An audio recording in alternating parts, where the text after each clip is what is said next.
Good morning, welcome to ఎస్టుడే morning news.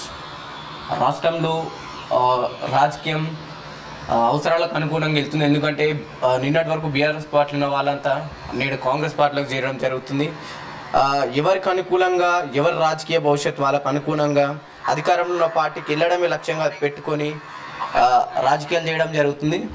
Right, parliament elections దగ్గరికి వస్తున్నాయి కాబట్టి ప్రాంతీయ పార్టీని వీడి జాతీయ పార్టీకి వెళ్ళాలని ఇక్కడున్న నాయకులు ఆలోచించుకుంటున్నారు. అదేవిధంగా కేటీఆర్ గారు ఎవరైతే పార్టీ మారిన నాయకులపైన చాలా వరకు విమర్శలు వస్తున్నాయి, విమర్శించారు మీరు గట్టిగానే.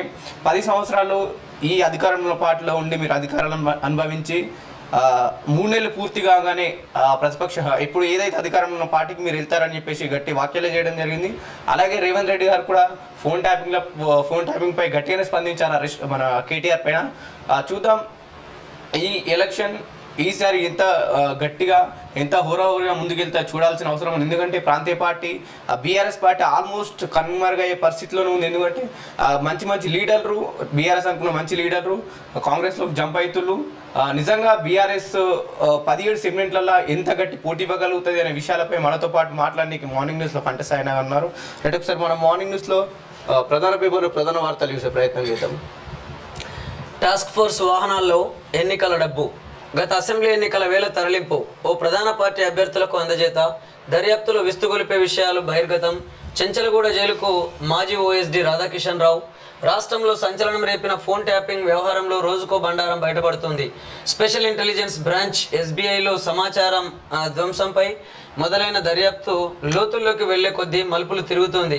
తాజాగా టాస్క్ ఫోర్స్ మాజీ ఓఎస్డీ రాధాకిషన్ రావును అరెస్ట్ చేసి విచారించగా విస్తుపోయే విషయాలు వెలుగులోకి వచ్చాయి.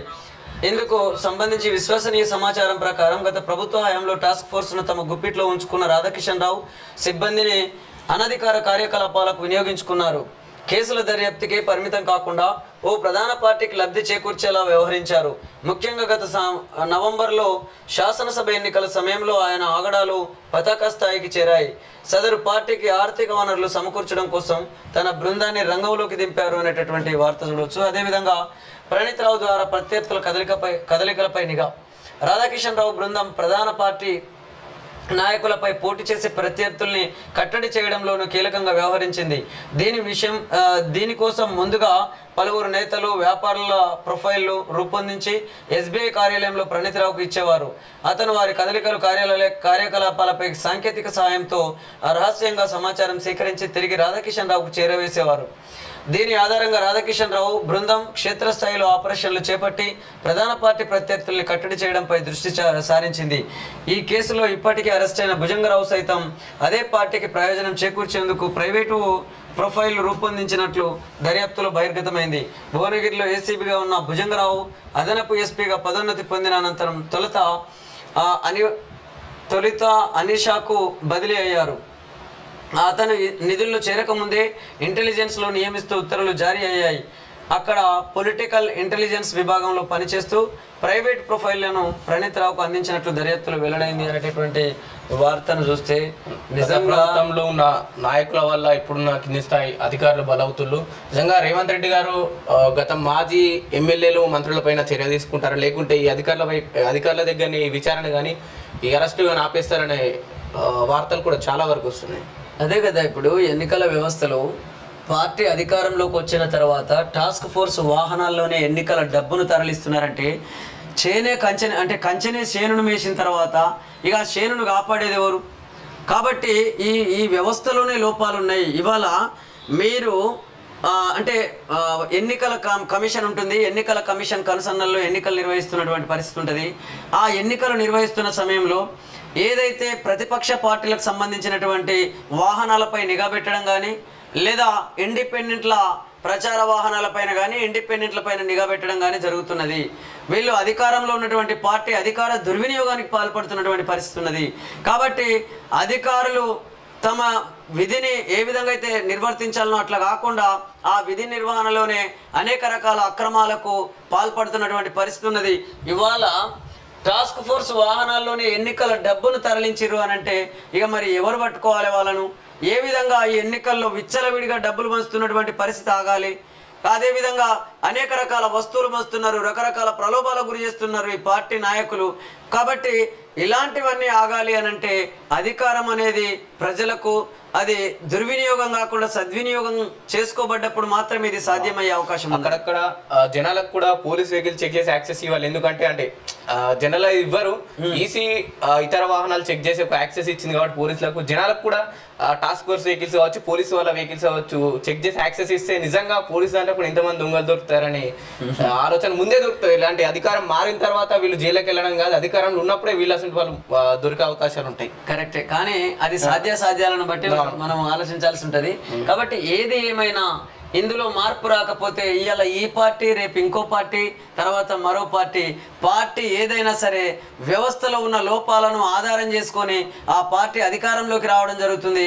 అధికారంలోకి వచ్చిన తర్వాత విచ్చలవిడిగా తన పరిపాలన కొనసాగిస్తున్నటువంటి పరిస్థితి ఉన్నది తప్ప ఇక్కడ ప్రజాస్వామ్యబద్ధంగా ప్రజలకు పరిపాలన అందిస్తున్నటువంటి పరిస్థితి గతంలో ఉన్న ప్రభుత్వాల్ని అది ఏ పార్టీ ద్వారా ఫామ్ అయినా అది మనం గమనించినట్లయితే ఆ పరిపాలన కానీ లేదా ఆ అధికార యంత్రాంగం అంతా కూడా ఆ పార్టీ అధినేతల కనుసన్నల్లోనే జరుగుతున్నటువంటి పరిస్థితి మన కళ్ళ ముందు కనబడుతుందని చెప్పేసి అనేక మంది మేధావులు అంటున్నారు. ఆ ఫోన్ ట్యాపింగ్ పై పక్కాగా విచారణ, బాధ్యులు జైలు ఉచ్చాలు పెట్టక తప్పదు. భార్యాభర్తల ఫోన్లు విన్నారు. కేటీఆర్ బరి తెగించి మాట్లాడుతున్నారు. ఆ ముఖ్యమంత్రి రేవంత్ రెడ్డి ఫోన్ ట్యాపింగ్ చేస్తే ఏమవుతుంది, ఆ కేటీఆర్ అంటున్నా ఇలా బరి తెగించి మాట్లాడేవారు దాని ఫలితం అన్వయిస్తారు. ట్యాపింగ్ పై పక్కాగా విచారణ చేసి చట్టపరమైన చర్యలు తీసుకుంటాం. ఆ బాధ్యులు చెర్రపల్లి జైలు ఊచలు లెక్క పెట్టక తప్పదు అని సీఎం రేవంత్ రెడ్డి పేర్కొన్నారు. ట్యాపింగ్ చేయవద్దని ఆ రోజే తాము చెప్పామని చెప్పిన అధికారులు వినలేదు, దాని ఫలితాన్ని ఈ రోజు వారు అన్వయిస్తున్నారని అన్నారు. సీఎం రేవంత్ రెడ్డి ఉమ్మడి పాలమూరు జిల్లాకు చెందిన వాల్మీకి బోయలతో శుక్రవారం గాంధీ భవన్లో సమావేశమయ్యారు. ఈ సందర్భంగా ఆయన మీడియాతో మాట్లాడుతూ ఈ రోజు ఎవరైనా స్వేచ్ఛగా మాట్లాడుకునే పరిస్థితి మాట్లాడుకునే పరిస్థితిని తీసుకొచ్చాం. అంతకుముందు ఎవరైనా ఫోన్లో మాట్లాడుకోవాలన్న భయం ఉండేది. గత ప్రభుత్వం ఓట్లేసిన ప్రజలే భయపెట్టి పోలీస్ కేసులు పెట్టి ఫోన్ ట్యాపింగ్లు చేసి ఎవరు మాట్లాడుకున్న వినే దుర్మార్గమైన ఆలోచన చేసింది. భార్యాభర్తల ఫోన్లో విన్నారు, కొంతమంది ఫోన్లు విన్నా అని కేటీఆర్ ఇప్పుడే బరితెగించి మాట్లాడుతున్నారు. వింటే ఏమవుతుందని అంటున్నారని చెప్పేసి నిన్న రేవంత్ రెడ్డి గారు వాళ్ళపైన విమర్శించారు. ఇప్పుడు చేసిందే పెద్ద తప్పు, మళ్ళీ తప్పును కప్పిపించుకోవడం కోసం అవును కొంతమంది ఫోన్ ట్యాపింగ్లు అంటే ఈయన భాషలో చెప్పాలంటే కొంతమంది లంగలై దొంగలై ఫోన్ ట్యాపింగ్లు చేసి వినండొచ్చు. దాంట్లో ఏముంది, అవసరమైతే చట్టపరమైన చర్యలు తీసుకోండి, కానీ దాన్నే ఇదిగా పెట్టుకొని మీరు ఇది చేస్తారని చెప్పేసి ఈ కేటీ రామారావు గారు అంటే మనకు కల్వకుంట్ల తారక రామారావు గారు మాట్లాడుతున్నటువంటి మాటల్ని చూస్తుంటే అసలు చేసిందే పెద్ద తప్పు, మళ్ళీ తప్పును కప్పిపుచ్చుకోవడం కోసం మళ్ళీ ఇప్పుడు మీరు మాట్లాడుతున్నటువంటి మీ మాటల్ని బట్టి చూస్తుంటే ఖచ్చితంగా ప్రజలు హర్షించారు. కాబట్టి ఇవన్నీ జరగడానికి గల కారణాలు ఏంటి అని అంటే ఈ ఎన్నికల వ్యవస్థలో ఉన్నటువంటి లోపాలను ఆధారం చేసుకుని వీళ్ళు ఇట్లాంటి అక్రమాలకు పాల్పడుతున్నటువంటి పరిస్థితి ఉన్నది అని చెప్పేసి అనేక మంది అంటున్నారు. సీఎం ఇంటికి కేకే కడియం నివాసానికి దీపాదాస్ మున్షి నేడు కాంగ్రెస్లోకి మేయర్ విజయలక్ష్మి, త్వరలో కేకే కడియం శ్రీహరి కావ్య చేరిక, రేవంత్ను కలిసిన మాజీ ఎమ్మెల్యే మదన్ రెడ్డి. చూడాలి, బీఆర్ఎస్ నుంచి కీలక నాయకులు అధికారంలో ఉన్న కాంగ్రెస్ పార్టీకి వెళ్ళడం జరుగుతుంది. బీఆర్ఎస్ నిజంగా ఎలక్షన్లో పోటీ అంతా అంటే గతంలో ఇచ్చిన గట్టి పోటీ ఇవ్వగలుగుతుందని అంశాలు కూడా తెరపైకి వస్తున్నాయి. తెలంగాణ రాష్ట్ర సాధనకే నేడు తెరాసలోకి రాష్ట్రాన్ని ఇచ్చింది కాంగ్రెస్, అందుకే ఇక సొంత గుట్టికి కేకే. ఇక అయిపోయి ఇంకేముంది, ఆనాడేమో తెలంగాణ కోసం కొట్లాడిండు కాబట్టి కేసీఆర్తో పాటు దోస్తీ చేసినాం. ఇవాళ తెలంగాణ ఇచ్చింది సోనియమ్మ కాబట్టి మళ్ళీ మేము మా సొంత గూటికి చేరుతున్నామని చెప్పేసి ఇట్లాంటి వాక్యాల్ని మనం గమనించినట్లయితే అంటే అధికారం ఏ పార్టీ చేపడితే ఆ పార్టీలోకి వలసలు మొదలవుతున్నటువంటి పరిస్థితి ఉంది. ఈ వలసలుగా వెళుతున్నటువంటి నాయకుల మాటలు ఎట్లున్నాయంటే సందర్భానికి అనుగుణంగా వాళ్ళ మాటలు మాట్లాడుతూ మొత్తం మీద మాదేం తప్పు లేదు, మేము ఆ రోజు ఆయన ఉద్యమంలో అంటే తెలంగాణ కోసం ఉద్యమం చేసింది కాబట్టి ఆయన పక్కనున్న తెలంగాణ రాష్ట్రం కోసం ఇవాళ తెలంగాణ ఇచ్చింది సోనియమ్మ కాబట్టి మళ్ళీ మా గూటికి మేము చేరుతున్నామనే మాటల్ని మనం వింటుంటే ఇవాళ సొంత గూటేదో పరాయి గూడేదో వీళ్ళే చెప్తున్నారు. కాబట్టి ఈ కింది స్థాయి నాయకులంతా కూడా వేరుల గూట్లకు పోయి ఈ కిరాయి ఇళ్లలో ఉంటున్నటువంటి పరిస్థితి ఉన్నది, కానీ వీళ్లకు సొంత ఇల్లులాగా ఒక హక్కులు కల్పించి వాళ్ళు ప్రజాస్వామ్యబద్ధంగా ప్రజలకు పరిపాలన అందించేటటువంటి పరిస్థితి ఎన్నికల వ్యవస్థలో లేదు అనేది మనకి ఇక్కడ అర్థమవుతుంది. అంటే ఏ పార్టీ తీరు చూసినా కింది స్థాయి నాయకులందరూ కూడా ఆ పార్టీ అధినేతల కనుసన్నల్లో పనిచేస్తున్నటువంటి పరిస్థితి ఉంది. కాబట్టి ఆ పార్టీల అధినేతలందరూ ఎవరయ్యానంటే ప్రధానంగా ఓసీ సామాజిక వర్గం నుంచి వచ్చినటువంటి బిడ్డలే తప్ప ఇక బీసీలకు ఎస్సీలకు ఎస్టీలకు అవకాశాలు లేనటువంటి పరిస్థితి ఈ ఎన్నికల్లో కనబడుతుందని చెప్పేసి కూడా అనేక మంది మేధావులు అంటున్నారు. ఆ కాంగ్రెస్ ఒత్తిళ్లలో అనుకుతున్న ఆ బడా వ్యాపారులు బారాస అడుగుజాడల్లోని నడుస్తున్న పాలకపక్షం కేంద్ర మంత్రి కిషన్ రెడ్డి ఆరోపణ. ఆ రేవంత్ 5 ఏళ్ళు ఉండు 420 హామీలు నెరవేర్చి ఎన్నికల హామీలను ప్రశ్నించకుండా ఉండేందుకే సీఎం లీకు వీరుడయ్యారు. ఫోన్ ట్యాపింగ్లు, గొర్రెలు బర్రెలు, కాళేశ్వరం స్కామ్లంటూ దుష్ప్రచారం. పార్టీని వీడినోళ్లు చేసిన వ్యాఖ్యలను వారి విజ్ఞతకి వదిలేస్తున్నారు. చేవెళ్ల పార్లమెంట్ నియోజకవర్గ సమావేశంలో కేటీఆర్ నిజంగా దీంట్లో దుష్ప్రచారం ఏముంది, వీళ్ళు చేసిన మన స్కామ్లే. గొర్రెల స్కామ్ బయటకు వచ్చింది, కాళేశ్వరం స్కామ్ బయటకు వచ్చింది, ఫోన్ ట్యాప్లలో పెద్ద పెద్ద డిఎస్పీ స్థాయిలో ఉన్న వాళ్ళే అరెస్ట్ అవుతున్నారు. అదే కదా, అందుకనే ఇక్కడ ఈయన కేటీఆర్ మాట్లాడుతున్నటువంటి మాటల్ని కూడా మనం గమనిస్తే మళ్ళా వీళ్ళు దొరపాలనకు తెరదీస్తున్నటువంటి పరిస్థితి ఉంది. కాబట్టి ప్రజలారా మీరు కూడా ఒకసారి ఆలోచించండి. ఈ కుటుంబ పాలన పోకుండా, ఈ వారసత్వ రాజకీయాలు పోకుండా ఇక ఇట్లాంటి పరిస్థితులు ఎదురవుతాయి తప్ప ఇంకొకటి కాదు అనేటటువంటి అనేక మంది మేధావులు మాట్లాడుతున్న విషయాలను కూడా మీరు దృష్టిలో పెట్టుకొని ఓటు హక్కును వినియోగించుకోవాలని చెప్పేసి మేము విజ్ఞప్తి చేస్తున్నాం. డిజిటల్ అంతరాలను చెరిపేస్తాం, గ్రామాలకు సాంకేతికతను తీసుకెళ్తాం, పర్యావరణ పదజాలం మారాలి, బిల్ గేట్స్తో సంభాషణలో ప్రధాని మోదీ అనేటటువంటి వార్తను చూడొచ్చు. అంటే ఇది ఒకటి గమనించాలిగా, మరి నరేంద్ర మోదీ గారు పర్యావరణ పదజాలం మారాలి అని అంటే మరి మీరు శాస్త్ర సాంకేతికతను మన దేశంలో పెంపొందించుకోవాలనే ఆలోచనలో ఉన్నటువంటి మీ మాటల్ని బట్టి చూస్తే అర్థమవుతుంది. కానీ పర్యావరణాన్ని పరిరక్షించుకోనట్లయితే అది ఎంత గొప్ప శాస్త్ర సాంకేతిక పరిజ్ఞానమైనా సరే ఈ పర్యావరణ కాలుష్యం వల్ల ఇప్పటికే ప్రజలకు అనేక రకాల రోగాలు వస్తున్నాయి, అనేక రకాల వ్యాధులు సంభవిస్తున్నాయి. అదేవిధంగా భూమి యొక్క సమతుల్యత దెబ్బతింటున్నది, భూసారం తగ్గిపోతుంది, నీటి కాలుష్యం ఏర్పడుతుంది, వాయు కాలుష్యం ఏర్పడుతుంది.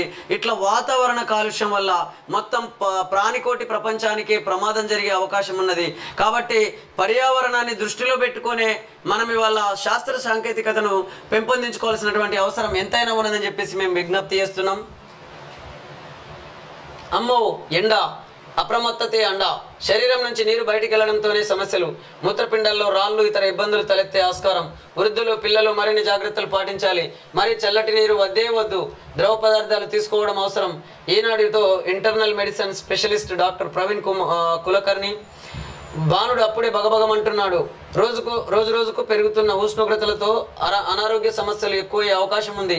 ఏప్రిల్, మే నెలలతో పాటు జూన్ ప్రథమార్థం వరకు సూర్యప్రతాపం కొనసాగుతున్న నేపథ్యంలో తగినంత నీటిని తీసుకుంటూ, శరీర ఉష్ణోగ్రతలను గమనించుకుంటూ తగిన జాగ్రత్తలు తీసుకోవడం ద్వారా వేసవి ఆరోగ్య సమస్యలు అధిగమించవచ్చని KIMS hospital senior consultant internal medicine specialist doctor Praveen Kumar Kulkarni చెబుతున్నారు. వేసవిలో ఎలాంటి సమస్యలు తలెత్తుతాయి,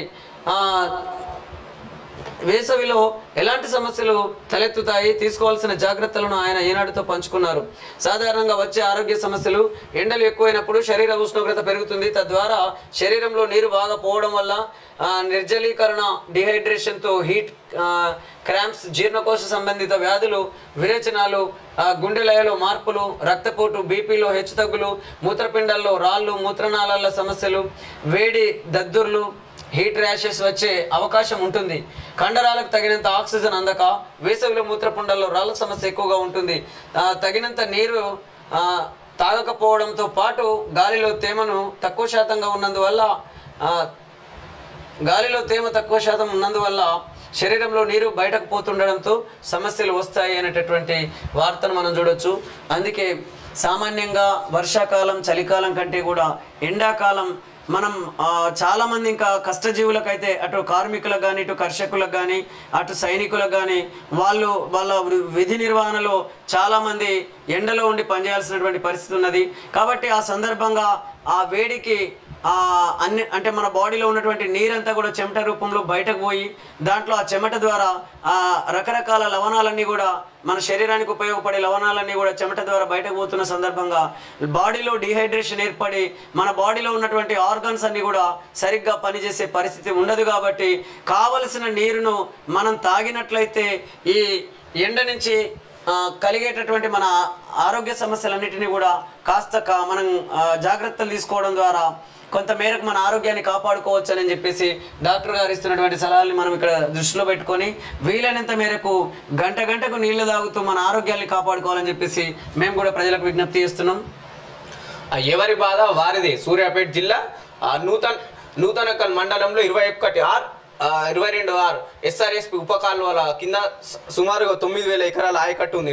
నాట్ల సమయంలో గోదావరి జలాలు రావడంతో రైతులంతా వరి సాగు చేశారు. అధికారులు ఇప్పటి వరకు 3 దఫాలుగా నీటిని విడుదల చేయగా ఈ కాలువల పరిధిలో ఒక్కసారి మాత్రమే నీరు వచ్చింది. ప్రస్తుతం పొట్ట దశకు చేరుకున్న పంటను కాపాడుకునేందుకు రైతులు భగీరథ ప్రయత్నం చేశారు.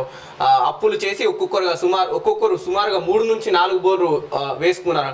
అయినా నీరు పడకపోవడంతో ఆందోళన చెందుతున్నారు. అటు గోదావరి నీళ్లు రాక ఇటు వేసిన బోర్లు పడక పంటను వదిలేసుకున్న పరిస్థితి నెలకొంది. అధికారులు స్పందించి కాలువలకు నీరు విడుదల చేసి సగం పంట అయినా దక్కుతుందని రైతులు కోరుతున్నారని అన్ని కాలువలకు నీరు అందించడానికి ప్రయత్నిస్తున్నామని చిన్న నీటిపారుదల శాఖ డిఈ హరికృష్ణ తెలిపారని ఒక వార్త. నిజంగా ఇప్పుడు కరువు వచ్చింది కాబట్టి ఇటు ప్రభుత్వం ఒప్పుకుంది, కరువు ఉంది, మేము నీళ్ళు అందించలేకపోతున్నాం, తాగునీటికే ఇబ్బంది అవుతుందని చెప్పేసి నిన్న గాంధీ భవన్లో బట్టి విక్రమార్క కావచ్చు, లేదంటే తుమ్మల నాగేశ్వరరావు కావచ్చు, మన వ్యవసాయ శాఖ మంత్రి, ఈ వాక్యం ఎట్లా చూస్తారు వీళ్ళు? ఖచ్చితంగా ఈ విషయంలో అయితే రైతాంగం చూడండి, ఇక్కడ ఈ ఫోటోలు బట్టి చూస్తే మనకు అర్థమవుతుంది. వీళ్ళు అనేక చెట్లు నాటుకున్నారు, చెట్లు ఎండిపోయినాయి, పంటలు ఎండిపోతున్నాయి. ఇక బోర్లు ఇంతగానం బోర్లు వేసినా కూడా అందులో నీళ్ళ సుక్క రావడం లేదు. కాబట్టి ఇట్లా అనేక రకాలుగా నష్టపోతున్నటువంటి రైతాంగాన్ని ఈ ప్రభుత్వమే ఆదుకోవాల్సిన అవసరం ఉన్నది.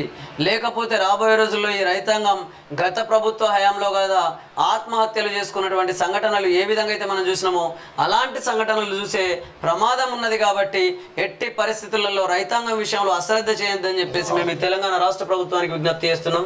అదేవిధంగా కేంద్ర ప్రభుత్వానికి కూడా విజ్ఞప్తి చేస్తున్నాం. ఎందుకంటే ఇక్కడ కరువు వచ్చిందని చెప్పేసి గతంలో బీఆర్ఎస్ ఉన్నప్పుడే కరువు వచ్చిందని వీళ్ళు వాళ్ళపైన విమర్శలు చేస్తున్నారు. లేదు కాంగ్రెస్ రాగానే మళ్ళీ కరువు తీసుకొచ్చిందని చెప్పేసి వాళ్ళు వీళ్ళపైన విమర్శలు చేస్తున్నారు. అంటే ఈ సమస్యను వాళ్ళ అంటే ఇప్పుడు లోక్సభ ఎన్నికల సందర్భంగా రైతాంగానికి ఎదురవుతున్నటువంటి అటు సాగునీటి సమస్య కానీ, ప్రజలకు ఎదురవుతున్నటువంటి తాగునీటి సమస్య కానీ, వీటన్నిటి విషయంలో ఈ పార్టీలు ఎవరికి అనుగుణంగా వాళ్ళు మలుచుకొని ఈ సమస్యలన్నిటినీ ఎవరికి అనుగుణంగా వాళ్ళు మలుచుకొని ఎన్నికల్లో ఆ పార్టీ గెలిపే లక్ష్యంగా వాళ్ళు ముందుకెళ్తున్నటువంటి మాటలు కనబడుతున్నాయి. అంతేగాని నిజంగా ప్రజల సమస్యలే ఎజెండాగా ప్రజలకు ఒక న్యాయం చేయాలి, ప్రజలు రకరకాల సాగునీటి ఇబ్బందులతోనే అల్లాడిపోతున్నారు.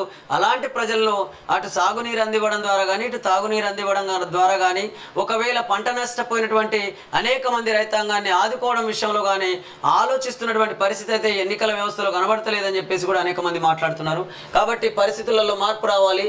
మీరు మీ పార్టీ గెలుపు కోసం ఎంత ఆశతోని ఎంత అంటే డెడికేటెడ్గా పనిచేస్తున్నారో అదేవిధంగా ఈ ప్రజల్ని ఆదుకోవడంలో కూడా ఆ డెడికేషన్ చూపించాలని చెప్పేసి అనేక మంది మేధావులు అంటున్నారు. మిమ్మల్ని తాగునీటికి 140 కోట్లు నిధులు విడుదల చేసిన ప్రభుత్వం వేసవిలో నీటి ఎద్దడి లేకుండా విస్తృత స్థాయి కార్యాచరణ, కలెక్టర్లకు పూర్తి స్థాయి అధికారాలు, ఆ రోజువారీ సిఎస్ సమీక్షలు, వర్షాలు ముఖం చాటేయడంతో రాష్ట్ర ప్రభుత్వం అప్రమత్తమైంది. రాష్ట్రంలో తాగునీటి ఎద్దడి లేకుండా ప్రత్యేక దృష్టి సారించింది. విస్తృత స్థాయి కార్యాచరణ ప్రణాళికను అమలు చేయాలని నిర్ణయించింది. ఈ మేరకు ఆ వేసవిలో తాగునీటి అవసరాలపై వ్యూహాత్మక విధానాన్ని అమలు చేస్తుంది. గత కొద్ది రోజులుగా ప్రభుత్వ ప్రధాన కార్యదర్శి సిఎస్ శాంతికుమార్ రోజువారీగా నీటి సరఫరాపై సమీక్షలు నిర్వహిస్తూ క్షేత్రస్థాయి అధికార యంత్రాంగానికి పూర్తి స్వేచ్ఛ ఇచ్చారు.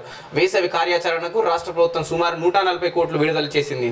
అవసరాల మేరకు కలెక్టర్ వద్ద ఉన్న నిధులు విడుదల చేసిందని చెప్పేసి ఒక వార్త జరుగుతుంది. నిధులు కేటాయింపు ఇలా ప్రస్తుత వేసవిలో తాగునీటి సరఫరా సాఫీగా సాగేందుకు ప్రభుత్వం పురపాలక శాఖకు 40 కోట్లు, పంచాయతీలకు 100 కోట్లు కేటాయించింది. రాష్ట్ర అవసరాలకు మేరకు సరఫరా చేసేందుకు రిజర్వాయర్లతో కూడా నీటి నిల్వ తగినంత ఉన్నట్లు అధికారులు స్పష్టం చేస్తున్నారు.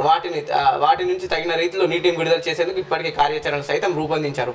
వచ్చే నెలలో కొన్ని రిజర్వాయర్ల నుంచి ఆ నీటిని విడుదల చేసేందుకు కసరత్తు జరుగుతుంది. కర్ణాటకలో నెలకొన్న నీటి ఎద్దడితో పోలిస్తే తెలంగాణలో పరిస్థితి పూర్తి భిన్నంగా ఉంటుందని ఓ అధికారి వివరించారు. పురపాలికలు, పంచాయతీల్లో డిసెంబర్ నుంచి వేసవి కార్యాచరణ ప్రణాళిక సిద్ధమైనట్లు తెలిపారు. చూడాలా నిజంగా 140 కోట్లు తాగునీటి కోసం అవసరం పడతాయి, లేకుంటే కిందున్న అయితే వీళ్ళు ఇచ్చిన కార్పొరేషన్లకు, లేకుంటే కిందున్న అధికారంలో లేరు కొందరు 10 సంవత్సరాలు, ఆ 10 సంవత్సరాల దాహాన్ని ఈ 140 కోట్లతో తీర్చుకుంటారనే విషయాలు కూడా చూడాలి మనం.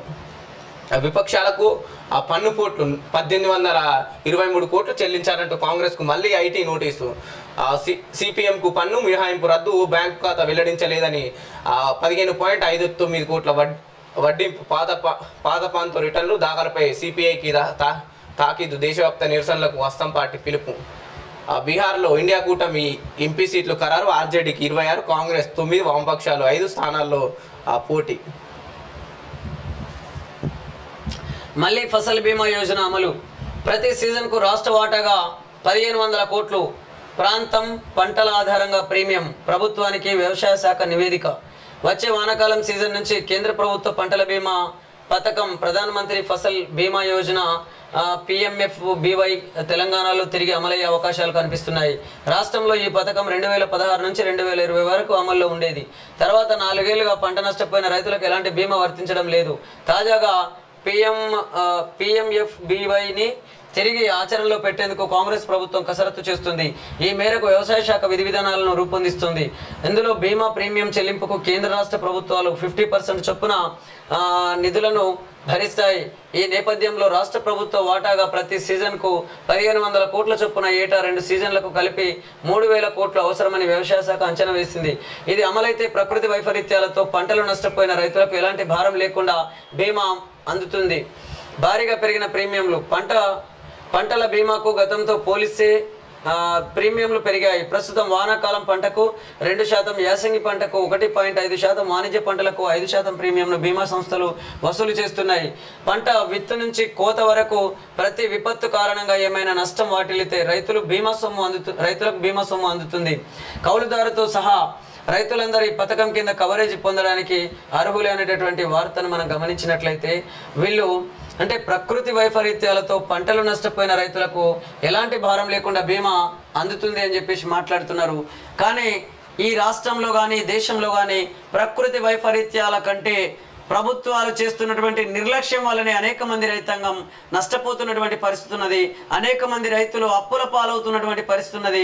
ఈ అప్పుల బాధను తట్టుకోలేక కొంతమంది రైతాంగం ఆత్మహత్యలు చేసుకొని చనిపోతున్నటువంటి పరిస్థితి ఈ తెలంగాణ రాష్ట్రంలో కానీ తెలుగు రాష్ట్రాల్లో కానీ మిగతా మన దేశవ్యాప్తంగా కూడా రైతాంగానికి ఎదురవుతున్నటువంటి సమస్యను ఇటు కేంద్ర రాష్ట్ర ప్రభుత్వాలు ఆలోచించాలని చెప్పేసి మేము విజ్ఞప్తి చేస్తున్నాం. ఇవి ఈనాడులో ప్రధానంగా హైలైట్ చేసిన వార్తలు.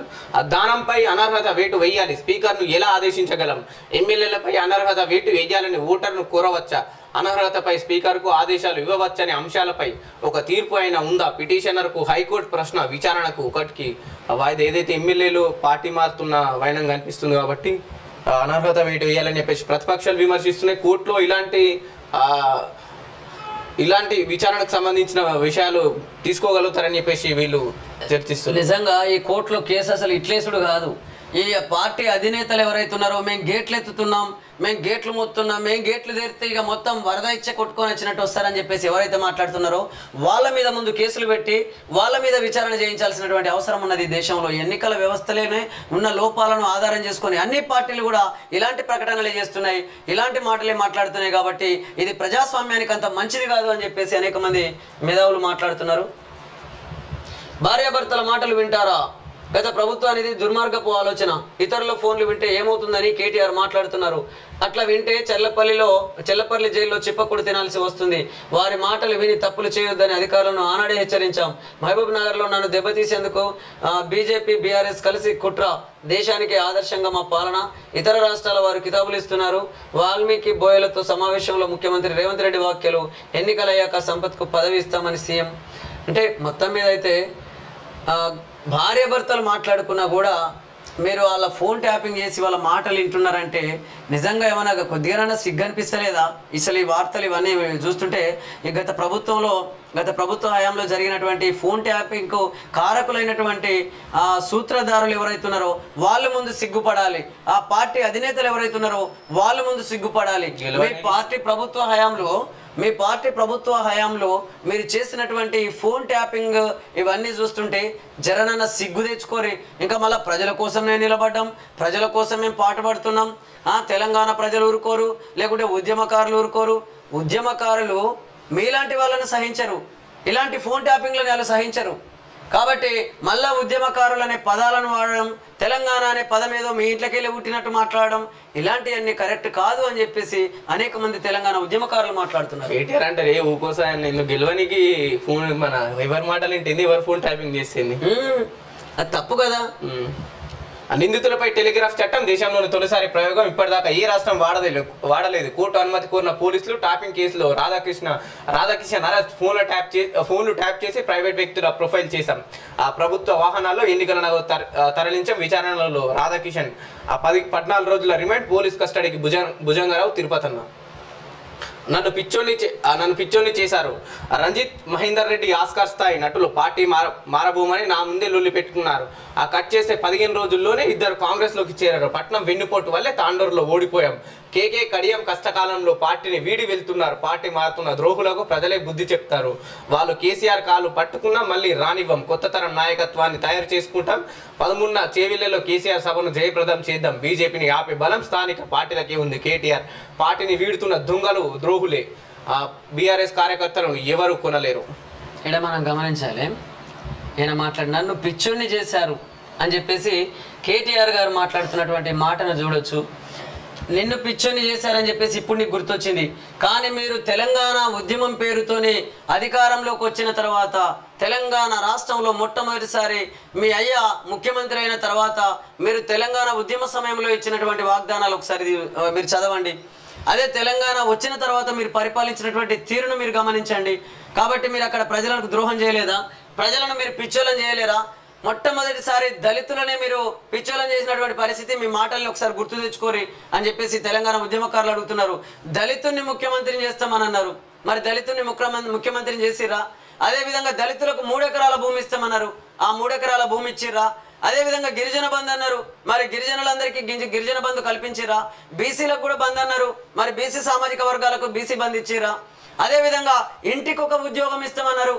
మరి ఇంటికి ఒక ఉద్యోగం ఇచ్చిరా? కాబట్టి ఇట్లా ఒక్కటి కాదు, మీరు ప్రజలను పిచ్చోళ్ళం చేసిర్రు. మీ నాయన మాటలను వింటే అసలు తుపాకి రాముడే సిగ్గుపడేటటువంటి పరిస్థితి ఈ తెలంగాణ రాష్ట్రంలో ఉన్నది.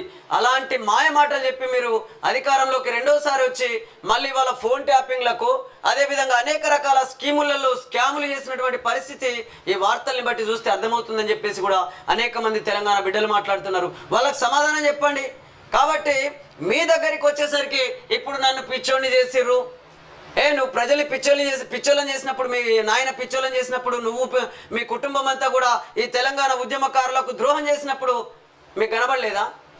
ఎంతమంది తెలంగాణ ద్రోహులకు మీరు ఇవాళ మీ పార్టీలో అత్యున్నత స్థానాలు కల్పించి, మీ ప్రభుత్వ హయాంలో వాళ్ళకి అత్యున్నత స్థానాలు కల్పించి మీరు పరిపాలించారు ఒక్కసారి గుర్తు తెచ్చుకోవాలని చెప్పేసి ఈ తెలంగాణ ఉద్యమకారులు మిమ్మల్ని అడుగుతున్నారు.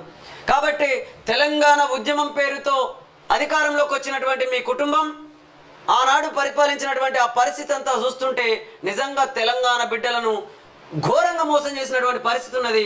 అందుకే ఇవాళ మీ కుటుంబ పాలనను గద్దెదించినటువంటి పరిస్థితి తెలంగాణ ఉద్యమకారులది, ఈ తెలంగాణ ప్రజలది. కాబట్టి ఇప్పటికైనా మీరు సోయి తెచ్చుకోరి, ఇప్పటికైనా బుద్ధి తెచ్చుకోరి.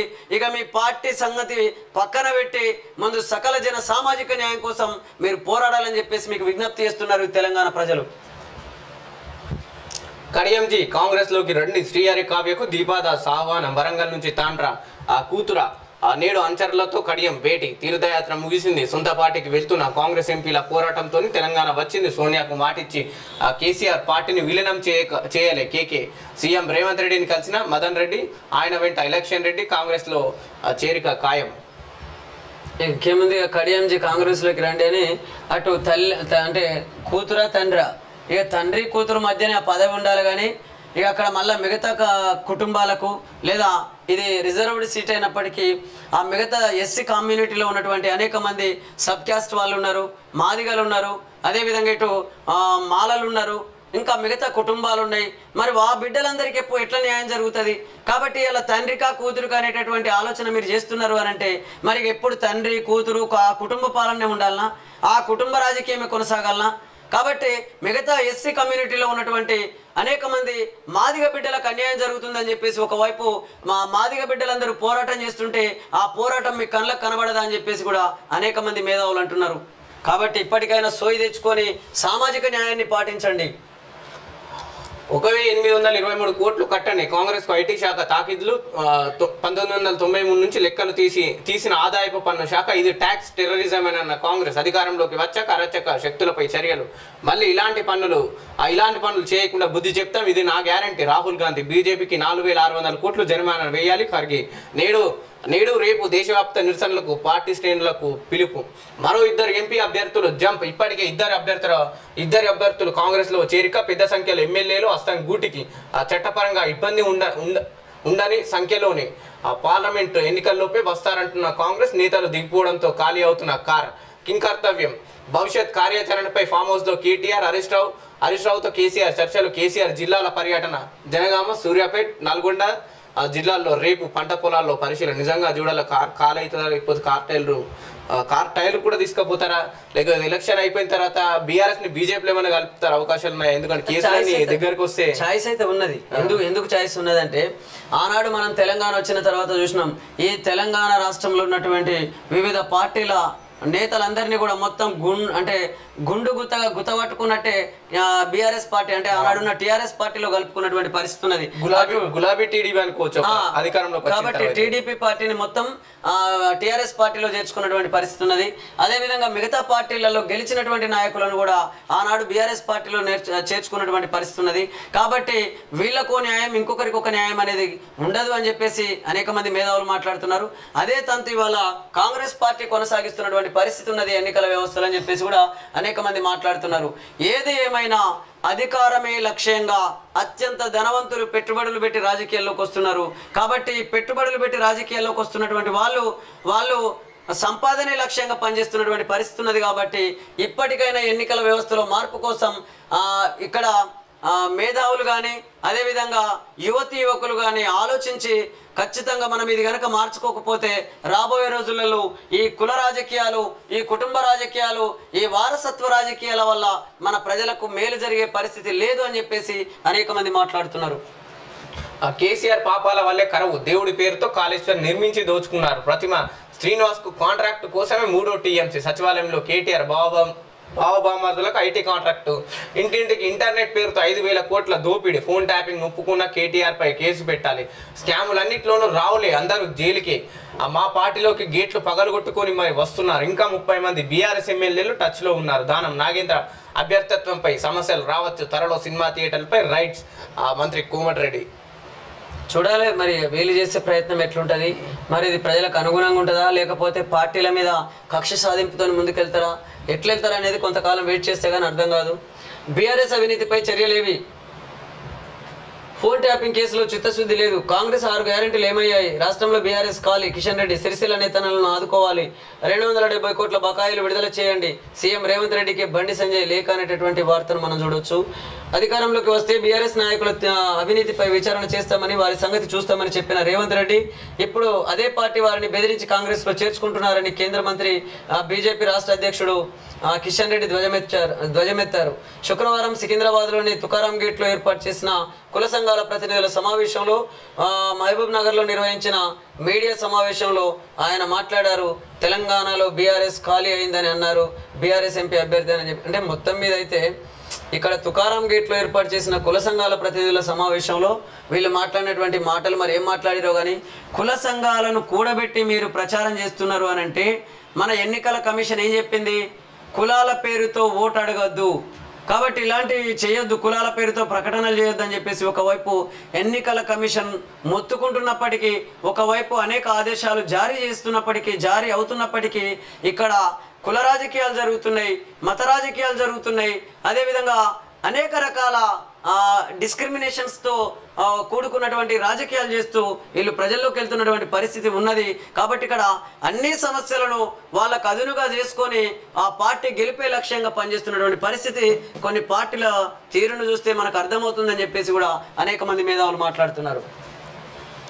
3 నెలల్లో 16,000 కోట్లు అప్పు. 2024-25 తొలి త్రైమాసికంలో బహిరంగ మార్కెట్ నుంచి సేకరించనున్న రాష్ట్రం. ఏప్రిల్ జూన్ నెలల్లో రూపాయలు 5,000 కోట్ల చొప్పున, మేలో 6,000 కోట్ల రుణ సేకరణకు ప్రణాళిక. వివరాలు వెల్లడించిన ఆర్బీఐ 2024-25 బడ్జెట్లో 59,625 కోట్లు రుణాల సేకరణకు సర్కార్ ప్రతిపాదన.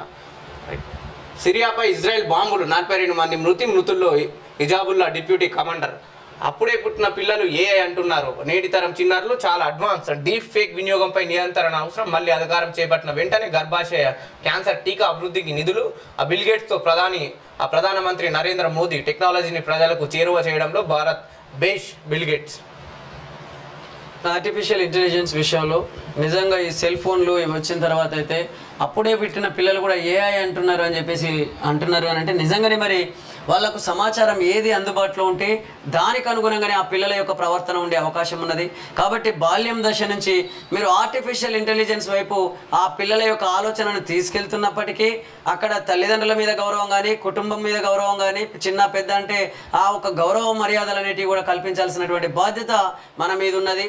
కాబట్టి ఇవాళ ఆర్టిఫిషియల్ ఇంటెలిజెన్స్ వస్తున్నటువంటి సందర్భంగా కనీసం మానవత్వం అనేది కనుమరుగవుతున్నటువంటి పరిస్థితి మన దేశంలో ఉన్నది అని చెప్పేసి కూడా కొంతమంది మేధావులు అంటున్నారు. కాబట్టి ఆ విషయాలను కూడా మీరు దృష్టిలో పెట్టుకొని ముందుకెళ్లాలని చెప్పేసి విజ్ఞప్తి చేస్తున్నాం. భారత్లో రాజకీయ హక్కులను రక్షణ ఉందని భావిస్తాం.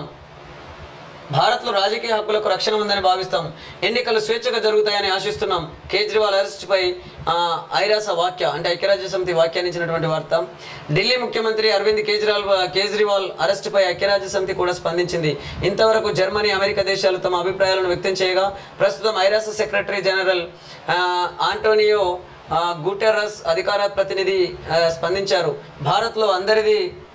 భారత్లో అందరి రాజకీయ పౌర హక్కులకు రక్షణ ఉందని, నిజాయితీ స్వేచ్ఛాయుత వాతావరణంలో జరిగే ఎన్నికల్లో ప్రతి ఒక్కరూ ఓటు వేయగలుగుతారని ఆశిస్తున్నట్లు అభిప్రాయపడ్డారు. గురువారం జరిగిన రోజువారీ విలేకరుల సమావేశంలో సెక్రటరీ జనరల్ అధికార ప్రతినిధి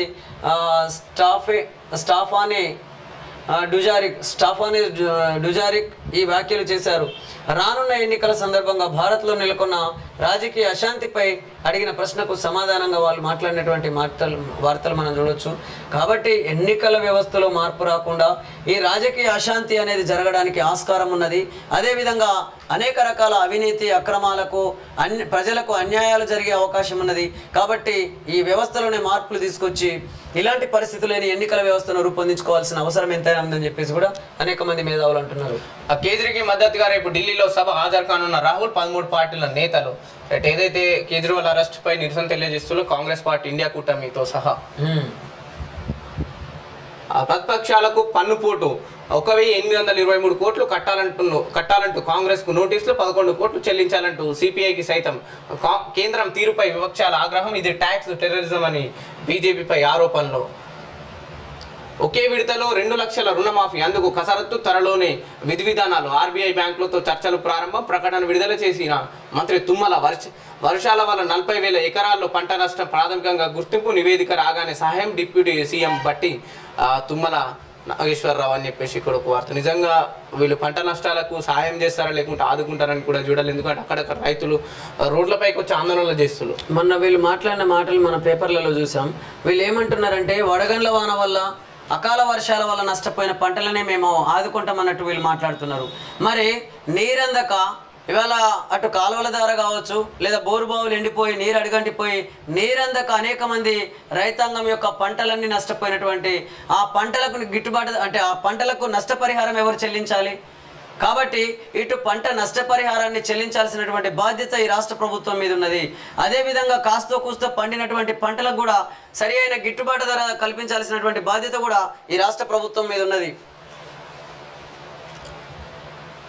ఎంపీల్లో 225 మందిపై క్రిమినల్ కేసులు, వారిలో 29% మందిపై హత్య, లైంగిక దాడి కేసులు, 5% మంది బిలియనీర్లు. ఎన్డీఆర్ నివేదిక. నిజంగా సిగ్గు అనిపిస్తుంది అసలు ఈ వార్త, ఇది చదవాలంటేనే బాధ అనిపిస్తుంది, సిగ్గు అనిపిస్తుంది. అరే మనం ఏ దేశంలో ఉన్నాం? ఇంకా మన దేశంలో ఎందుకు మార్పు జరగట్లేదు? ఎంపీల్లో 225 మందిపై క్రిమినల్ కేసులట, వారిలో 29% మందిపై హత్య, లైంగిక దాడి కేసులు, 5% మంది బిలియనియర్లు. ఏడీఆర్ నివేదిక అనేటటువంటి వార్తను చూస్తుంటే అంటే ఈ ప్రజాస్వామ్యం పేరుతో పాలనలో పరిపాలిస్తూ అంటే పాలకులుగా మారుతున్నటువంటి వాళ్ళు కానీ పాలనలోకి వస్తున్నటువంటి వాళ్ళు కానీ ఎలాంటి వాళ్ళయ్యా అంటే కొంతమందిని చూస్తే దాదాపు 225 మంది పైన క్రిమినల్ కేసులు ఉన్నాయి. 577 సీట్లకు గాను 225 మందిపై క్రిమినల్ కేసులు అంటే పార్లమెంట్ సీట్లలో. అంటే ఇప్పుడు ఈ పరిస్థితిని మనం గమనించినట్లయితే ఈ పరిపాలన వ్యవస్థలోకి ఎలాంటి వాళ్ళు వస్తున్నారు, ఎలాంటి ఆలోచన కలిగిన వ్యక్తులు వస్తున్నారు. కాబట్టి వీటన్నిటిని దృష్టిలో పెట్టుకొని ఇలాంటి వాళ్ళు ఈ పరిపాలన వ్యవస్థలోకి రాకుండా మనం ఆ ఎన్నికల వ్యవస్థను రూపొందించుకొని పరిపాలించుకోవాల్సినటువంటి అవసరం ఎంతైనా ఉన్నది. లేకపోతే పేరుకు మాత్రమే ప్రజాస్వామ్యం, పెత్తనమంతా ధనవంతులదే అవుతుంది. ఆ ధన రాజకీయాలు చేస్తున్నటువంటి పరిస్థితి ఎన్నికల వ్యవస్థలో ఉన్నది. కాబట్టి ఇక ధనం ఎవరి దగ్గర ఉంటే వాడే పాలకుడు అవుతున్నట్టు ఉంటే మరిగా ఆ ధనవంతులు ఈ పేద ప్రజలకు ఎట్లా న్యాయం చేస్తారు? ఇక ఇలాంటి వాళ్ళు రాకుండా ఎట్లాగా ఆపగలుగుతారో ఒకసారి ఆలోచించాల్సినటువంటి అవసరం ఎంతైనా ఉన్నదని చెప్పేసి కూడా అనేక మంది మేధావులు అంటున్నారు. ఉద్యోగాల్లో మహిళలకు 50% రిజర్వేషన్ చట్టసభల్లోని అమలుకు సిద్ధం. కాంగ్రెస్ అగ్రనేత రాహుల్ గాంధీ వ్యభిచారం చేస్తే ఇక గమ్మత్ ఏంటంటే ఉద్యోగాల్లో మహిళలకు 50% రిజర్వేషన్ అంటున్నారు. కానీ అక్కడ మహిళలుగా లేరయ్యా ఈ దేశంలో. అయ్యా రాహుల్ గాంధీ గారు, ఈ దేశంలో ఓన్లీ మహిళలుగా లేరు, ఇక్కడ కూడా సామాజిక వర్గాలుగా విభజించబడ్డటువంటి మహిళలు ఉన్నారు. ఓసీ సామాజిక వర్గం ఉన్నది, బీసీ సామాజిక వర్గం ఉన్నది, ఎస్టీ సామాజిక వర్గం ఉన్నది, ఎస్సీ సామాజిక వర్గం ఉన్నది. మరి సామాజిక వర్గాలుగా మీరు రిజర్వేషన్స్ ఆ మహిళలకు కేటాయించాలని మాట్లాడతారా? లేకపోతే మహిళలకు 50% రిజర్వేషన్ ఇస్తామని అంటే మొత్తం మరి ధనవంతులైన అంటే ఎక్కువ శాతం ధనవంతులు ఉన్నది ఓసీ సామాజిక వర్గంలో కాబట్టి మరి వాళ్ళకే టికెట్లు కేటాయించుకుంటూ మళ్ళీ మీరు ధన రాజకీయాలు ఏమైనా అంటే చేసే అవకాశం ఏమైనా ఉన్నదా? కాబట్టి మీ మనసులో మాట మొత్తం వివరంగా చెప్పండి. అంతేగాని 50% మహిళలకు రిజర్వేషన్స్ ఇస్తామనంటే ఏ రకమైన ఏ సామాజిక వర్గానికి సంబంధించిన 50% మంది మహిళలకు రిజర్వేషన్ ఇస్తారు? కాబట్టి ఇక్కడ మేము ముందు నుంచి చెప్తున్నాం, అసమానతతో కూడిన సామాజిక వర్గాల ప్రజలున్నారు ఈ దేశంలో. కాబట్టి అసమానతతో కూడిన సామాజిక వర్గాల మహిళలు కూడా ఉన్నారు ఈ దేశంలో. మరి మీరు మహిళలకు 50% రిజర్వేషన్ ఇస్తామని చెప్పేసి అసమానతతో కూడిన సామాజిక వర్గాల మహిళలకు సమానమైన పోటీ పెట్టడం ద్వారా అత్యంత బలమైన సామాజిక వర్గంలోని అత్యంత ధనవంతులైనటువంటి మహిళలే వాళ్ళు ఆ పదవులను చేజిక్కించుకునే అవకాశం ఉన్నది, అధికారంలో వివిధ రకాల పదవులను అనుభవించే అవకాశం ఉన్నదని చెప్పేసి కూడా అనేక మంది మేధావులు మాట్లాడుతున్నారు. కాబట్టి మీరు మాట్లాడే ప్రతి మాటను వివరంగా మాట్లాడండి, ప్రజలకు అర్థమయ్యే విధంగా మాట్లాడండి. అంతేగాని 50%, 60%, 70% అది అట్లా కాదు మాట్లాడాల్సింది, అది కరెక్ట్ కాదని చెప్పేసి అనేక మంది మేధావులు అంటున్న మాటలే మేము మీ దృష్టికి తీసుకొస్తున్నాం. భస్మాసుర బాణం నాడు విపక్షాలపైకి కేసీఆర్ ప్రయోగం, తిరిగి నేడు బీఆర్ఎస్ మెడకు. పార్టీ నుంచి రోజుకోనేత బయటకు, నైతికంగా ఒంటరవుతున్న గులాబీ బాస్. ఫ్యామిలీకి మాత్రమే పార్టీ పరిమితమా? అంచనాకు అందరి కాంగ్రెస్ వ్యూహాలు. మానసికంగా కారణం చేస్తున్న రేవంత్ రెడ్డి. సీనియర్లను లాగేయడంతో గులాబీ శ్రేణుల్లో డైలమా. ఫ్యూచర్పై పార్టీలో గందరగోళం అని అంటే ఇక మరి అంతే కదా, కుటుంబం కాదు చివరికి మీ కుటుంబ సభ్యులు కూడా కొంతమంది మిగతా పార్టీలోకి పోకుండా చూసుకోరు అని చెప్పేసి కూడా తెలంగాణ ఉద్యమకారులు అంటున్నారు. కాబట్టి డౌట్లు ఆల్రెడీ హరీష్ రావు పైన గతంలో మంత్రి పదవి ఇవ్వకపోతే మీరుగా కేసీఆర్ కదా చంద్రబాబు నుంచి ఎలా బయటకు వచ్చారు, హరీష్ రావు కూడా బయటకు వెళ్తారని మన వార్తలు వచ్చి ఇప్పుడు కూడా అదే జరుగుతుందని కూడా అనుకోవచ్చు. సో కాబట్టి ఎవరైనా సరే, ఏ పార్టీ అయినా సరే, మీ కుటుంబ రాజకీయాలు, వారసత్వ రాజకీయాలు కొనసాగించాలనే ఆలోచన చేసినట్లయితే ప్రజలు అంత అమాయకులు కాదు, ప్రజలు కూడా ఆలోచిస్తున్నారు. ఇవాళ విద్యార్థులు, మేధావులు చాలామంది ఆలోచిస్తున్నారు. కాబట్టి మీ కుటుంబ రాజకీయాలకు స్వస్తి పలికి, మీ కుల రాజకీయాలకు స్వస్తి పలికి, మత రాజకీయాలకు స్వస్తి పలికి ప్రజాస్వామ్యబద్ధంగా కనుక మీరు పార్టీని అంటే ప్రభుత్వాన్ని ఫామ్ చేసి ప్రజలకు పరిపాలన అందించినట్లయితే తప్పకుండా ఏ పార్టీ అయినా స్వాగతించే అవకాశం ఉన్నది. ఇక లేకపోతే ఇక మేము గేట్లు తెరుస్తాం, లేదా మేము గేట్లు తెరిస్తే ఇంకెవరు ఆగారని చెప్పేసి ఇట్లాంటివి చేస్తారంటే మాత్రం మీ ఇద్దరు గేట్లు బంద్ చేసే పరిస్థితి ఈ ప్రజల దగ్గర ఉన్నదనే విషయం మీరు మర్చిపోవద్దని విజ్ఞప్తి చేస్తున్నాం. అంటే చాలా వరకు రేవంత్ రెడ్డి గారు పక్క పార్టీల నుంచి ఎమ్మెల్యేలను కానీ ఇతర నాయకులు తీసుకుంటలేదు. కాంగ్రెస్లో ఉన్న సీనియర్ నాయకులే కాంగ్రెస్ పార్టీకి ఏమన్నా మన బాధ అవుతుందా, లేకుంటే ఏమైనా ఇబ్బంది అవుతుందా ఈ పార్టీ నాయకులతో మన విమర్శలు వస్తున్నాయి. వాళ్ళు కూడా ప్రెస్ మీట్లు పెట్టి అదే చెప్తున్నారు, సీనియర్ నాయకులకు మనకు ఫస్ట్ ప్రయారిటీ ఇవ్వండి, లేకుంటే ఇక్కడ ఉన్న మంచి కార్యకర్తలకు కానీ మంచి మంచి పోస్టులు ఇవ్వండి అని అంటున్నారు. కానీ రేవంత్ రెడ్డి గారు మాత్రం పక్క పార్టీ ఎమ్మెల్యేలను ఆ నాయకులను తీసుకొచ్చి ఆల్మోస్ట్ 17 సెగ్మెంట్లలో వాళ్ళని నిలబెట్టే ప్రయత్నం చేస్తున్నారు. అంటే ఇది తప్పని పరిస్థితి ఏంటంటే సిస్టమే అట్లున్నది. ఇప్పుడు మనము కంప్యూటర్ తెచ్చుకున్నాం, కంప్యూటర్లో వైరస్ ఉన్నదనుకోండి, మనం ఆపరేటర్ ఎవడొచ్చినా కానీ అదే పని చేయాల్సి వస్తుంది. అంటే ప్రాబ్లం ఎక్కడ ఉంది? సిస్టంలో ఉన్నది. కాబట్టి ఈ సిస్టంలో ఉన్న ప్రాబ్లంను మనం సరి చేయకుండా మనము అది ఎవరు ఆపరేట్ చేసినా కానీ ఆ సమస్య అలాగే తలెత్తే అవకాశం ఉన్నది. కాబట్టి ఈ పార్టీ స్వామ్యంలో ఏ పార్టీ అధికారంలోకి రావాలన్నా కూడా ఆ పార్టీ గెలిపే లక్ష్యంగా వీళ్ళ ఎత్తుగడలు ఉంటాయి. అందుకనే ఎదుటి పార్టీలోంచి వస్తున్నటువంటి నాయకులను వీళ్ళు ఆహ్వానిస్తూ ఈ పార్టీలో అత్యున్నత స్థానాలు కల్పిస్తున్నటువంటి పరిస్థితి ఉన్నది. అలాంటి వాళ్ళకే టికెట్లు కేటాయిస్తున్నటువంటి పరిస్థితి ఉన్నది. దీనివల్ల అంతకు ముందు నుంచి ఆయా పార్టీల్లో పనిచేస్తున్నటువంటి సీనియర్ లీడర్లకు నష్టం జరుగుతున్నటువంటి అవకాశం ఉన్నది. కాబట్టి ఈ సిస్టంలోనే లోపం ఉన్నది. ఇది సరి చేసుకోకుండా నా ప్రజలకు ప్రజాస్వామ్యబద్ధమైన పరిపాలన అందే అవకాశం లేదని చెప్పేసి అనేక మంది మేధావులు అంటున్నారు. బీఆర్ఎస్ అభ్యర్థులు డిమోరల్, కడియం కావ్య ఎగ్జిట్ తో అలజడి మొదలు, పలువురు గులాబీ అభ్యర్థులపై సందేహాలు, నామినేషన్ల ఉపసంహరణ వరకు సస్పెన్స్.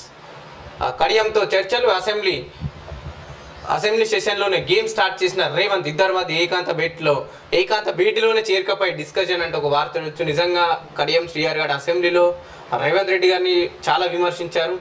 మీరు ఇచ్చిన 6 గ్యారెంటీలు అమలే కాలేవు అని చెప్పేసి ఇక్కడ ఒక వార్త మనం ఒక వీడియో చూడొచ్చు కడియం గారు.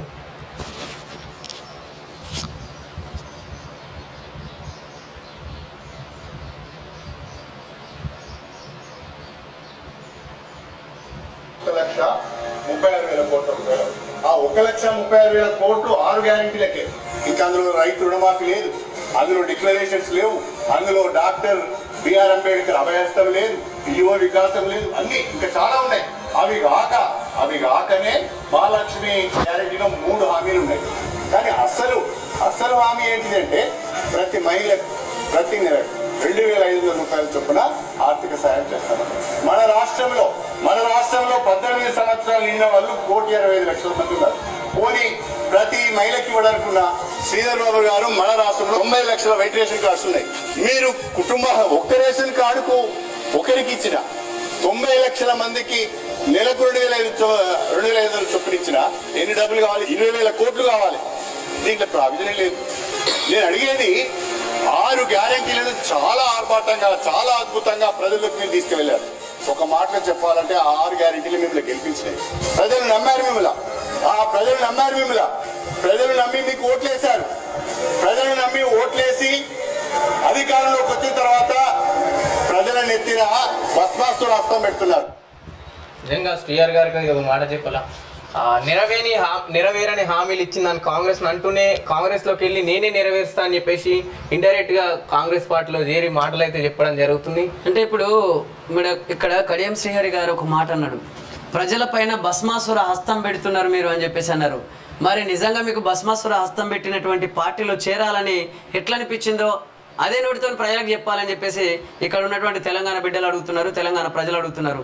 కాబట్టి భస్మాసుర హస్తం అని అంటే ఎవరి నెత్తి మీద చేయబెట్టినా వాళ్ళు భస్మం అయిపోయేటటువంటి అవకాశాన్ని కలిగి ఉన్నటువంటి భస్మాసురుడు ఏ విధంగా అయితే అందరి నెత్తి మీద పెట్టుకుంటూ వస్తే అంటే ఒక సందర్భంలో చివరికి తన నెత్తి మీదనే తను చేయి పెట్టుకొని భస్మం అయిపోయినటువంటి పరిస్థితి మనం ఒక కథ ద్వారా మనం చూసాం. అదే పద్ధతిలో ఇవాళ కాంగ్రెస్ పార్టీ విషయంలో కాంగ్రెస్ పార్టీ ప్రభుత్వ అంటే అసెంబ్లీ సాక్షిగా కడియం శ్రీహరి గారు ప్రతిపక్ష లీడర్గా మాట్లాడినటువంటి మాటను మనం చూడొచ్చు. కాబట్టి మీరు 6 గ్యారంటీలు ఇచ్చారు ప్రజలకు, అవి అమలు కానటువంటి పరిస్థితులు ఉన్నాయి. అదేవిధంగా భస్మాసుర హస్తాన్ని మీరు ప్రజలపైన పెట్టినారు అని చెప్పేసి మాట్లాడిండు. మరి భస్మాసుర హస్తాన్ని పెట్టినటువంటి ఆ పార్టీలోకి ఇతను ఎందుకు పోతున్నాడో ప్రజలకు సమాధానం చెప్పాలని చెప్పేసి అనేక మంది తెలంగాణ ప్రజలు అడుగుతున్నారు. కేటీఆర్ అండ్ టీం చేరపల్లి జైలుకి. కేటీఆర్ భార్యాభర్తల మాటలు ఎలా వింటా, పైగా ఏమవుతుందంటావా, సిగ్గుండాలి అచ్చొచ్చిన ఆంబోతుల్లా బరి తెగించారు. బీఆర్ఎస్ చెప్పినట్టు విన్న అధికారులు ఊచలు లెక్క పెడుతున్నారు. లోక్సభ ఎన్నికల్లో బీజేపీ బీఆర్ఎస్ కుమ్ముక్కు. గాంధీ భవన్లో ముఖ్యమంత్రి రేవంత్ రెడ్డి ప్రెస్ మీట్ చూడొచ్చు. ఎమ్మెల్యే పదవికి రిజైన్ చేస్తేనే దానంకు ఎంపీ టికెట్, మంత్రి కోమటిరెడ్డి. బీఆర్ఎస్ వరంగల్ టికెట్ ఎవరికి? తాటికొండ బాబు మోహన్, పెద్ద స్వప్న, బోడన్న పేర్లు తెరపైకి. బాబు మోహన్ కు స్వయంగా కేసీఆర్ ఫోన్, రాజయ్య కోసం పల్లా యత్నాలు. నిజంగా తాటికొండ రాజయ్య గారిది కూడా చూడాలా.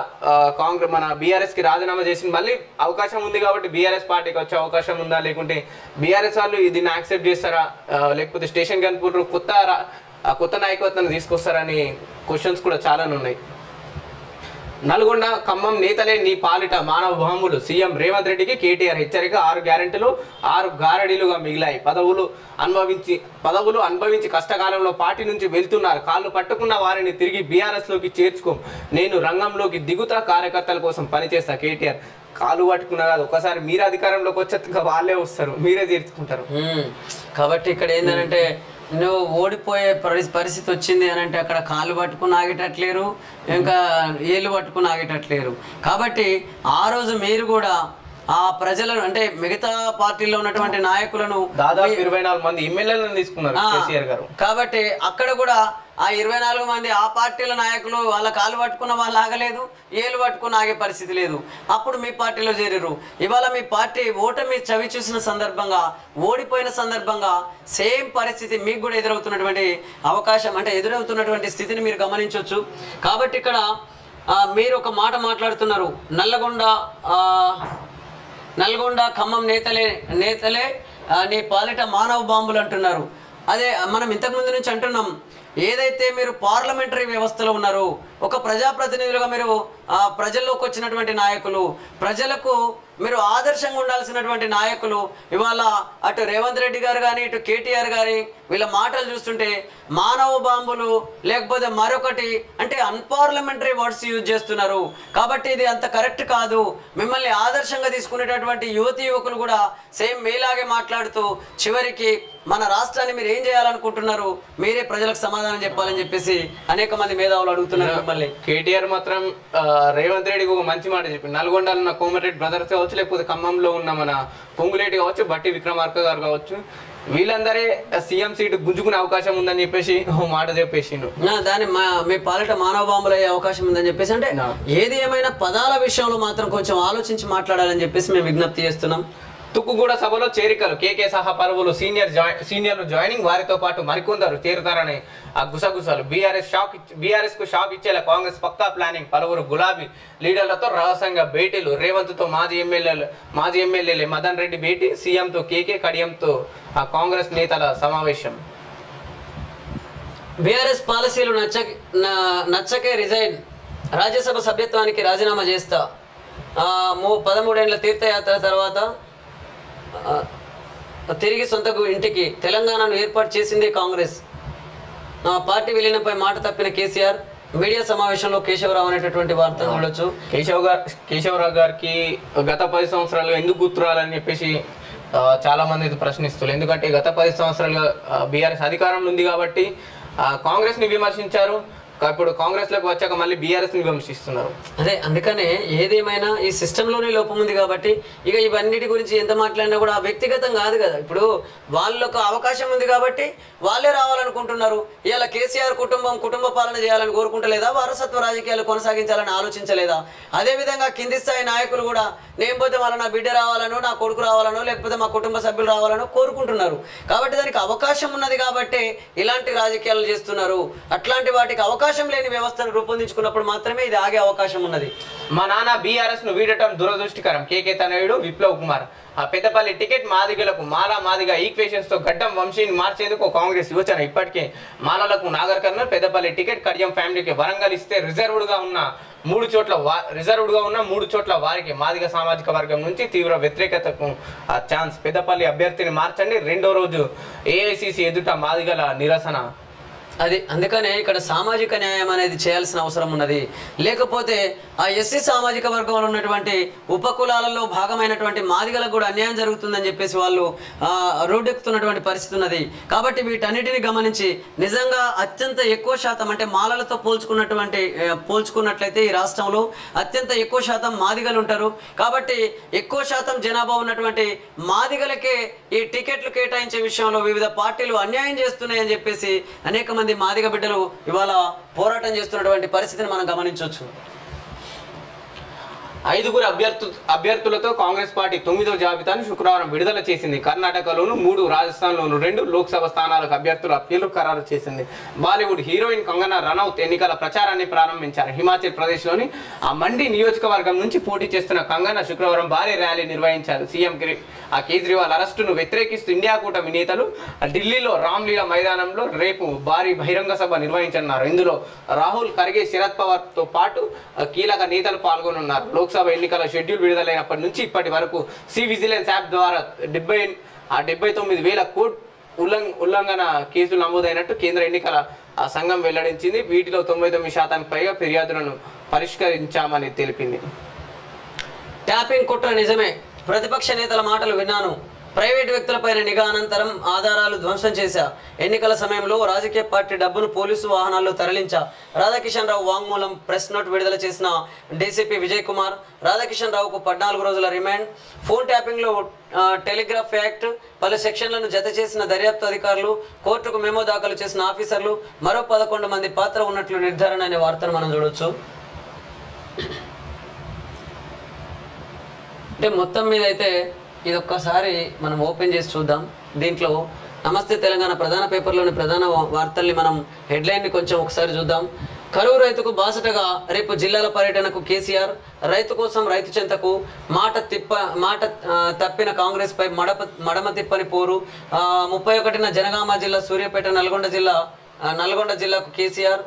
రైతులతో ముఖాముఖి పంటల పరిశీలన అనేటటువంటి చూస్తే ఈ తెలంగాణ మాండలిక పదాలను అయితే మన కేసీఆర్ బాగా అవపోషణ పట్టినట్టు కనబడుతుంది. అంటే మాట తప్పను మడిమె తిప్పను అని చెప్పేసి ఆ రోజు మాట్లాడిండు. ఆ మాట మీద నిలబడ్డా. దళితుని ముఖ్యమంత్రి చేస్తాను, అది చేయకపోయే. ఇక మడమ తిప్పనని చెప్పేసి అన్నాడు. ఇక ఇప్పుడు మడిమ తిప్పినట్టు కాకపోతే ఏంది? ఆ రోజు బీసీ బంద్ ఇస్తాను, బీసీ బంద్ విషయంలో మడిమ తిప్పిండు. అదేవిధంగా అనేక స్కీములు ఇచ్చి ఆ స్కీములు పూర్తిగా ప్రజలకు అందించే విషయంలో కూడా మడిమ తిప్పిండు. దళితులకు 3 ఎకరాలు ఇస్తానని 3 ఎకరాలు ఇవ్వకుండా మడిమ తిప్పిండు. ఇట్లా ఆయన మడిమ మొత్తం ముందుకు పోకుండా మొత్తం వెనుకకు తిరిగినటువంటి పరిస్థితి ఉన్నదని చెప్పేసి కూడా అనేక మంది తెలంగాణ ఉద్యమకారులు మాట్లాడుతున్నారు. కాబట్టి తెలంగాణ ఉద్యమకారులకే మడిమ తిప్పి మీరు తెలంగాణ ద్రోవులకే టికెట్లు కేటాయించినటువంటి పరిస్థితి ఉన్నది.